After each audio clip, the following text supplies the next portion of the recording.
যাদেরকে পুরো বাজেটটাই আপনার একটা ভিক্ষার জন্য নিয়ে করা, যেমন এর মধ্যে আপনার নিজস্ব কোনো কিছুই নাই। আজকে যে পরিমাণ ঋণের বোঝা দাঁড়িয়েছে আপনার ঘাটতি বাজেট, এবং ঘাটতি বাজেট তো বটে, সেই ঘাটতি মেটানোটা হচ্ছে ঋণ দিয়ে। একে বৈদেশিক ঋণ, আবার ডোমেস্টিক ঋণ। যে মানুষগুলো আপনার অলরেডি পড়ে গেছে খাদের মধ্যে, তাদের মধ্যে আপনার এই তথাকথিত বাজেটের হাতি চেপে বসেছে, তাদের কাছ থেকেও আপনার ঋণ নেওয়া হবে। এবং সবচেয়ে দুঃখজনক ব্যাপার যেটা, যে আমাদের দেশে আপনার নিম্নবিত্ত আয়, মধ্যবিত্ত, এরা কিন্তু আপনার ওই ব্যাংকের টাকা জমা রাখে, এবং অনেকে আপনার রিটায়ার করার পরে ফিক্সড পেনশনের টাকা যা পায় তা ফিক্সড জমা রাখে। তো ওই ফিক্সড টাকার উপরে কর প্রতি বছর বাড়ছে, এবং সেখান থেকে তারা যে লাভ্যাংশটা পায়, সেই লাভ্যাংশ তাদের এখন আর পরিবার চালানোর মতো কোনো উপায় নেই। সুতরাং এটা তার একেবারেই অযৌক্তিক, অহেতুক একটা আবার একটা মিথ্যা কথা বলে জাতিকে প্রতারণা করা ছাড়া আর কিছুই নয়। রিগার্ডিং আপনার কালো টাকা, আমি ঠিক মনে করতে পারছি না আব্বাস ভাই, এটা কালো টাকার কোনো আমার ঠিক মনে নেই। Maybe you are right, I don't know exactly. তো ওই যে কালো টাকা সাদা করা যদি হয়ে থাকে, সেটার পেছনে আপনার অর্থনৈতিক একটা ব্যাকআপ ছিল।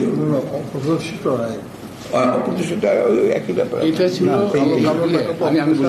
একটু কোনিয়ার কথা বলতেছো, কোনিয়ারটা শেষ সময়, আগের সময় তো ছিল না, আগের সময় তো ছিল না। হ্যাঁ, এক থেকে না না, ও যেটা বলছে যে 5-6 বাজেটে নাকি 6-7 বাজেটে না, 1 থেকে 6 না না, আমাদের একটা পুরো সময়টা তো ছিলই না, অপ্রদর্শিত হয়, অপ্রদর্শিত। এটা ছিল আরেকটা ডিফারেন্স আসতো, একটা হচ্ছে অপ্রদর্শিত আয় আর কালো টাকা, দুটোর মধ্যে একটা ডিফারেন্স আছে। তো এখানে আপনার বলা ছিল যে অপ্রদর্শিত আয়, অর্থাৎ আপনি আয় করেছেন, সেটা আপনার সঠিকভাবে করেছেন, সেটা শুধু আপনি দেখাননি, এইটা একটা আপনার ব্যাপার ছিল। হয়তোবা আমি ব্যাপারটা নিজেও পরিষ্কার না, কিন্তু আমরা সেটা কখনোই আপনার সেটা আমরা মনে করি। তবে একটা জিনিস আপনার মনে থাকতে হবে, যে বিএনপি যখনই ক্ষমতা এসছে, বিশেষ করে প্রেসিডেন্ট জিয়া রহমান সাহেব যখন এসছে, তখন কিন্তু বিএনপি একটা ধ্বংসপ্রাপ্ত অর্থনীতিকে জিয়া রহমান সাহেব একটা পুরোপুরি টেনে তুলে তলাবিহীন ঝুড়ি থেকে, যেটাকে বটমলেস বাস্কেট বলেছিলেন হেনরি কিসিঞ্জার, সেখান থেকে সে কিন্তু একটা সম্ভাবনাময় অর্থনীতি তৈরি করে নিয়ে এসেছিল। ম্যাডামের সময় অর্থনীতিকে এমনভাবে তুলে আনা হয়েছিল যে সেটাকে ইমার্জিং টাইগার বলা হচ্ছিল, শেষ সময়টার কথাই বলছি আমি। সুতরাং কখনোই কোনোভাবেই বিএনপির আমলে অর্থনীতি, আপনার যে কোনো অর্থনীতিবিদকে জিজ্ঞেস করেন, macroeconomics was in its highest form at that time.